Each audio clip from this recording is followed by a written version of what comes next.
Million Dollar Baby, Girl Fight, and Love and Basketball focuses on three strong female characters who, in their separate, lonely struggles, fight to prove that females indeed can be just as good or even better than men in sports.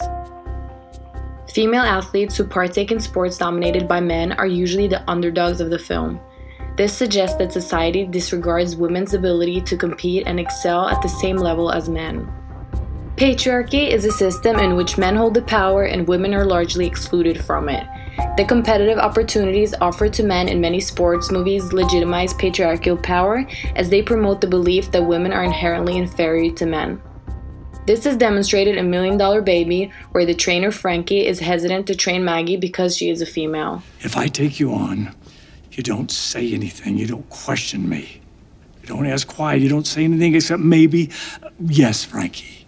And I'm gonna try to forget the fact that you're a girl. These comments made by Frankie supports the norm in a patriarchal society that females should not question a man, rather simply just please him and do whatever he says. In Girl Fight, Diana does not obey the patriarchal rules. When Diana goes to the gym for the first time, she punches a male boxer in the face for picking on her little brother. She also stands up for herself against her dad, ending up in a fight with him where she is winning. In Love and Basketball, Monica has dreams of becoming the first female in the NBA, while one of the boys, Quincy, believes that she will be his cheerleader instead. The men believe that there are certain sports that are simply just not for women. In terms of the French feminist point of view that men act and women react, this concept implies that women have meaning only in relation to men acting as their other. As a result of patriarchy, female objectification thrives. In Love and Basketball, Monica's mother, Camille, tries her hardest to make her daughter become more feminine and girly.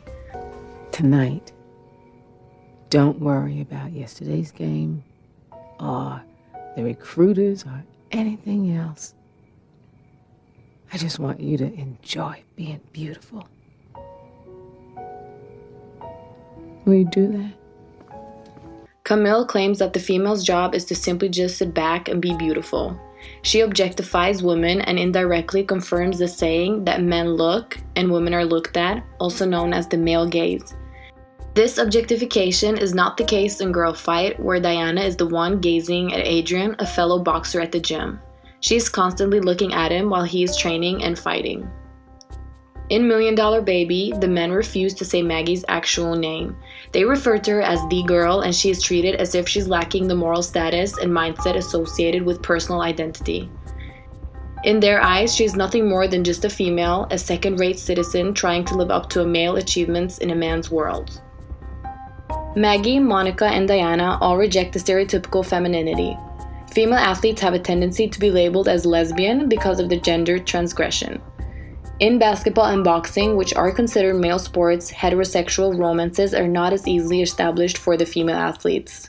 I don't know why I keep hoping you'll grow out of this tomboy thing. I won't. I'm a lesbian. That's not funny.